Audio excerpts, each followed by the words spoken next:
see you. You are now listening to Shattercast Uncut. Prepare to be shattered with your hosts, Matt Baldwin, Skullface, Greg for Mercy, Oscar NJ Boy, T2RX6, Mega 81. Welcome to Shattercast. And hello everyone and welcome to a special edition of Shattercast Uncut, where we have an opportunity to get to know one of our own, or as I call it, get to know a guy. Episode 1, featuring our very own Greg for Mercy. How you doing, buddy? I was doing good until you fucking called me on Skype. Fantastic. And as always, I don't care. And of course, joining me tonight, as you can hear from the laughter in the background, is everyone's favorite mom-banging, girlfriend-stealing, and the guy who'll borrow $20 and not pay you back, Mr. Antoine Lewis, also known as Mr. Mega 81. How you doing, bud? Well, people, Oscar's back. I have missed it. And of course, everyone's favorite champion for Hasbro, as he wears his crown. It has a big letter H made out of construction paper and glitter that he glued onto himself. He's all proud of it. Is everyone's favorite little creamy legend, Mr. Matthew Deluxe. I love you, Oscar. Sancho does not love you, my friend. Do not speak to Sancho Sancho, again. man. I'm getting one at You are not buying one. You are a pussy. You are scared of KFC. They give you pneumonia. Yes, Sancho for you. And as always, one of the last guys to join us tonight, unfortunately, Mr. T2RX6 is busy building a fucking rocket or something. I don't know, he's an engineer. As always, joining us tonight is the other founding member of this podcast, the one and only balding Dennis Leary, the K to Lewis CK, Mr. Skullface. Hey, lover. Balded. the days of balding are long gone. Nah, you got that patch you grow out and put a little ponytail and you go, I am the secret to Shirai Nobunaga. I actually reacted way too late for it. I don't know if I've ever spoke on the show, but people were telling me I was losing it, and I was like, whatever, dude, feels fine. And then I got a picture back that was on the back of my head, and I was like, oh fuck. And that night it was gone. That's that bald spot.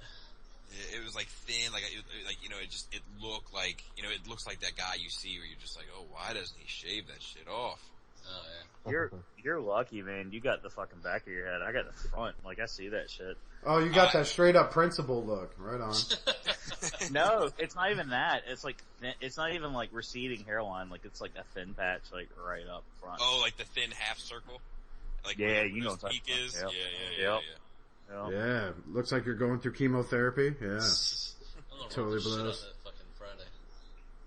Right. So anyway, I decided to go ahead and for those of you in the know about this program tonight, I went ahead and got with Bobby because we had another guest lined up, but he never confirmed. But I figure, you know what? I got everything set up. It's been a while since I spoke to any of these guys. Fuck you, Peter Cullen, when you said the guest didn't line up, and I said, fuck, God damn it. But, so I decided why not get a chance, because we always get these listener questions, and sometimes they tend to repeat themselves, and this is Shattercast Uncut, not a half-assed podcast that likes being asked the same thing every show. And so I figured why not get to know one of our own? We all have our own little stories that involve the fandom. Why not get a chance to sit down with one of our own, even though sadly tonight the guy we're going to be talking with tonight may have to split at a moment's notice. So without further ado, we're going to get a chance to get to know our good friend Greg for Mercy. So Greg, we want to know Hi, this. Mom. Right?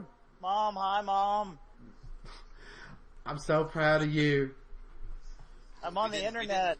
We didn't ask before the show, like, if there was, like, any, like, is there, like, a safe word, or is there any questions, like, we'll find out. Alright, look, new rule on the fly. This is why I'm awesome. If you don't want to answer something, say you plead the fifth. So,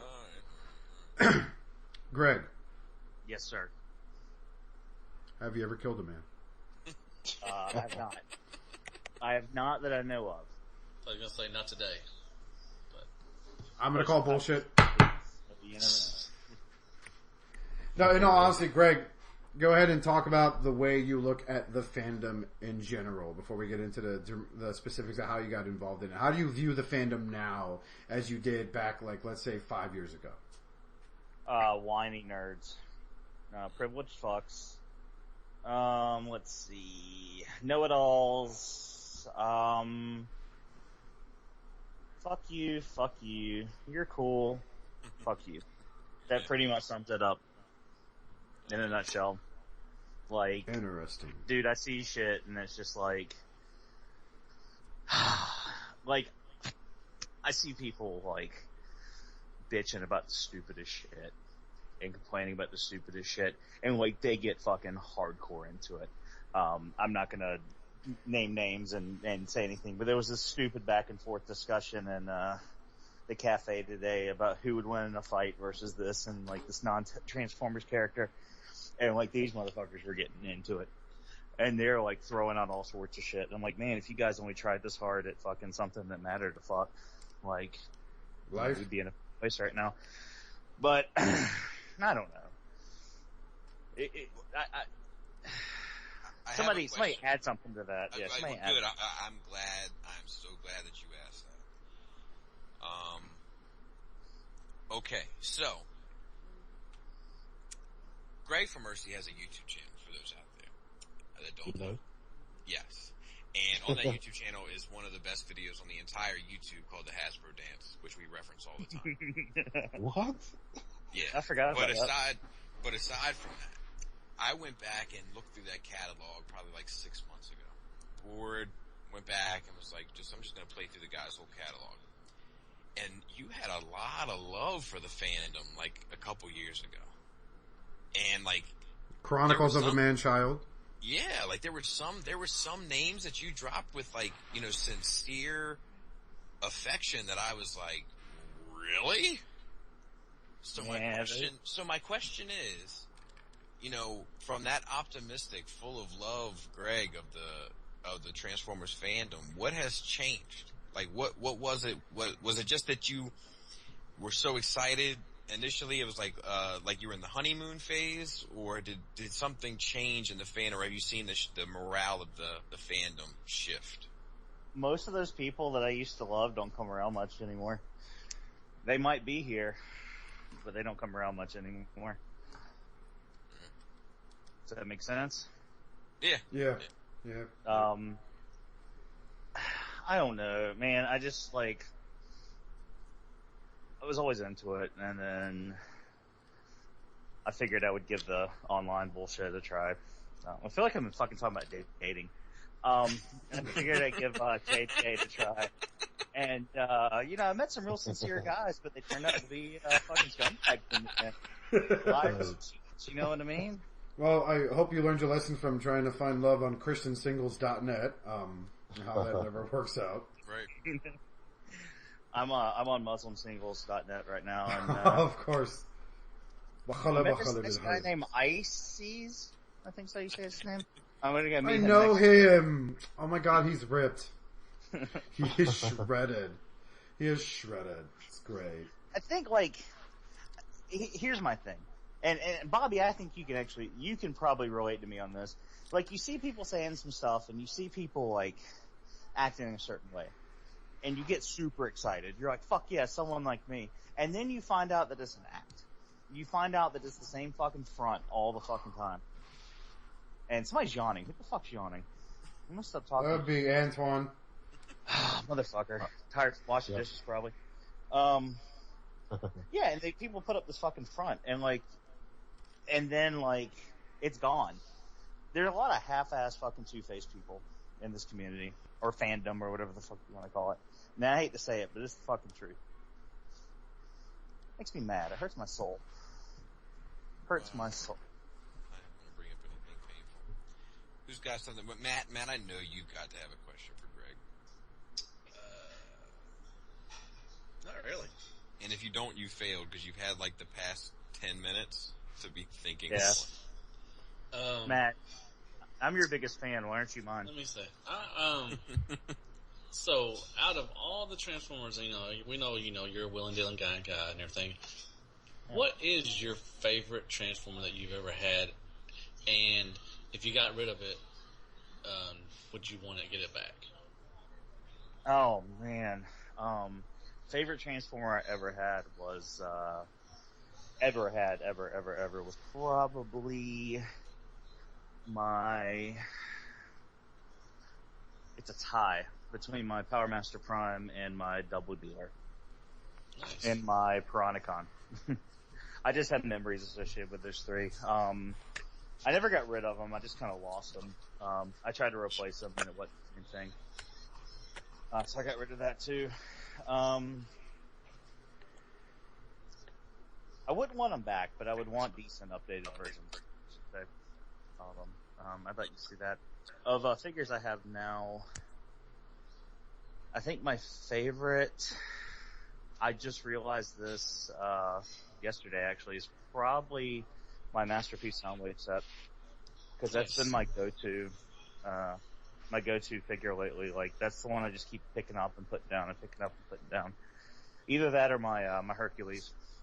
Yeah. I think are my favorites right now. Those are the ones that I pick up and fuck with the most. So. Nice. I'm slowly believing that Masterpiece Soundwave is like the second best Masterpiece figure like made since, to be honest, after MP10. Well, I think I said on the last show it's like my least favorite and my most favorite figure because Matt was like, "What you fucking with, Jetfire?"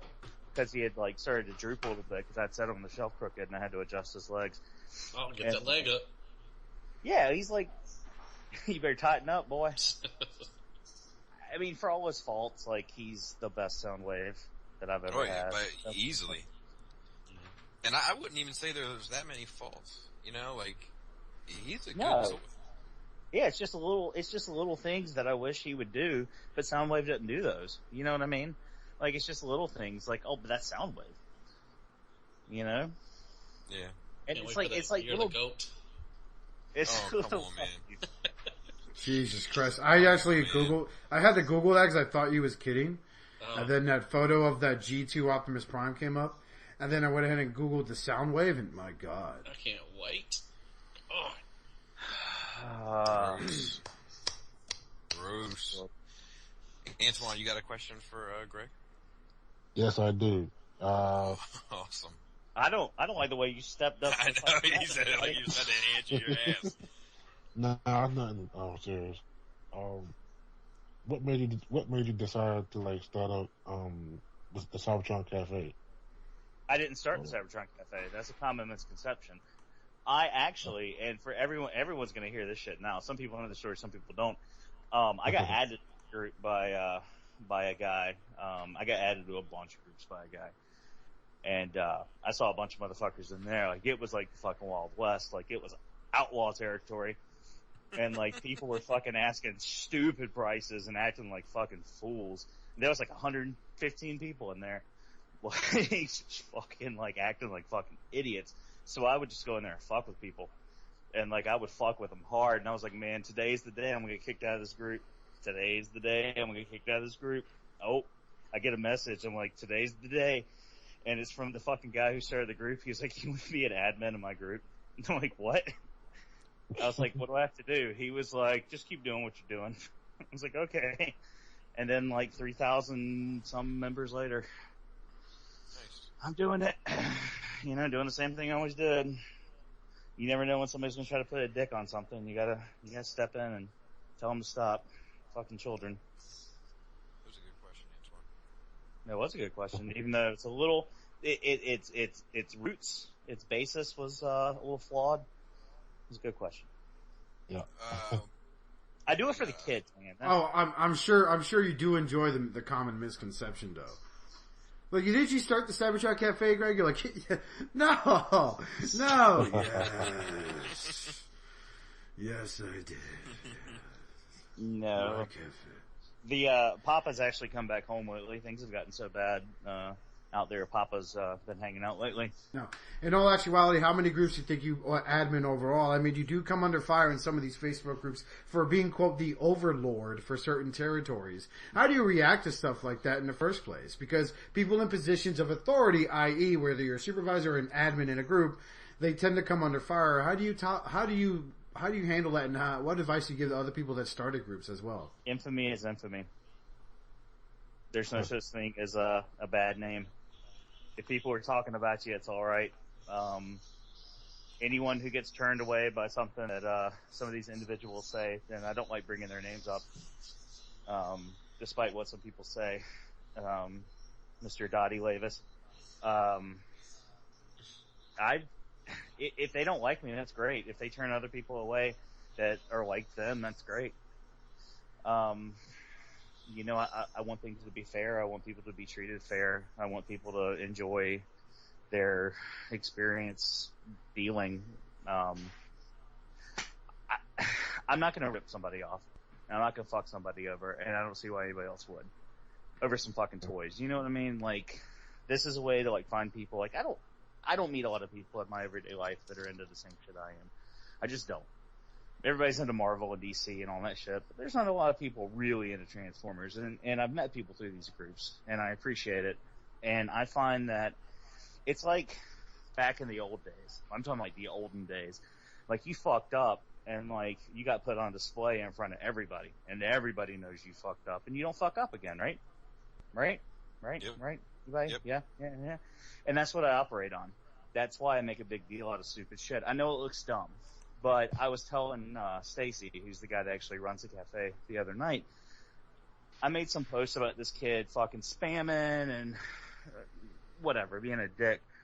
And like, people I didn't even know, I'd never seen their names before, were sending me a message saying thank you. Like, thank you for doing this. I know it sounds stupid, and it is stupid, but like, they're sending me messages, thank you. Well, you said it, not us. For, well, yeah. I mean, but I'm saying, like, it's not important. I think it kind of is. I like to I beg to differ. Like, I think that I beg to differ. I think it kind of is important when you sit there and you make statements about people who are potential rip-off artists that do backhanded dirty trades. And by dirty, I mean a certain individual that shipped out a movie jazz figure that looked like it was literally dragged through shit and then allowed mold to set in and just caked on there perfectly. And then that individual plays off like he's innocent. And then said that they could just wash it, it'd be okay. Yeah. That guy. Yeah, yes. Forgot about him. Yeah, I know. And then the people that don't pack their shit and, you know, they send out fucking gold plastic figures with no packing in the box and... Your last question for the evening before we go ahead and let you do what it is you got to do. Now, since you admin all these groups and stuff like that, you know, we constantly on past episodes you talk about how guys get themselves banned. When it comes to groups that you are involved with, what are the circumstances that call for a banning? Because we don't want people to know when they listen to this and they walk away from this saying, "Oh, Greg's just going to ban you if you fucking piss him off." Give them a good example what'll get you banned from the Cybertron Cafe or any other group in which you are an admin of. Doing wrong and being cocky about it. That's my number one thing. Bragging about fucking ripping somebody off. That's universal. You just want one thing, right? You don't want the whole list of rules. Well, let's give a handful to the people. Just give us 5 items. Don't be a fucking douchebag. And coming from me, I know that sounds weird, but like, don't be a fucking douchebag. Like, if you're already under fire, like if I've been summoned, if someone has said my name 3 times, then you piss somebody off. Like, don't be a fucking douchebag. Like, just it's the golden rule, man. You can't get away from it. Like, treat other people the way you want to be treated. You know what I mean? Like, if I fucked up, I wouldn't expect to stay in a group. I mean, I guess if I was in a position to fuck somebody over, I wouldn't care. But you know what I mean? Like, don't lie. Like, don't fucking knock off a CVS for fucking pain pills, and then fucking steal from a bunch of people, and then fucking turn around and tell me you're fucking innocent and feed me a sob story for 3 days. Like, fuck that. You know, that's bullshit. Like, if you're gonna fucking fuck up, man up and accept it, right? True that. I'm a fan of that. You know what I mean? And like, if I see that kind of shit happening, like, there's a handful of types of people out there, and everyone falls into a category. And I don't care how different you are, you fit a major category. You know what I mean? I don't want to sound like a racist, but you're going to fit in a category. It has nothing to do with race, I just said that. But it's that same kind of thing. You're going to fall into a category, and I can see people coming from a mile away. Because I don't care how slick you think you are and how different you think you are with your bullshit and your fucking mouth and your fucking lies and your whatever. I see you coming, and I'm hardly ever wrong. I've only been wrong one time. So... And what would that be? As far as that shit comes out. Oh. As far as like the group shit, I mean, I've only been wrong one time. Right. It just sounded funny with it, you know. Yeah. And that guy like turned out to be alright. And he went his way and I went mine. And I said, I'm sorry. And I said, this is why this happened. And he said, I understand. And that was it. I manned up and said I fucked up, and he said I appreciate it and I respect you for that, and we went our separate ways. So. All right. Well, I want to go ahead and thank Greg for joining us tonight. As always, you can check us out on Facebook, Twitter, all the other social medias. I'm drawing blank right now. He forgot. He's rusty. Yeah. He's rusty. Yeah, very, very rusty is what happens. I've been drinking Johnny Walker Red Label all day. So, I've not been driving, though, promise. But other than that, be sure to go ahead and check us out. Look us up on Facebook, as always, where we talk the most shit. And until then, as I used to say back in the days, if I remember now, remember to be good to yourselves and each other. And for the love of Primus, please collect responsibly. Or I'm gonna fucking get you. You've been shattered. Bob used to fuck that shit up every time.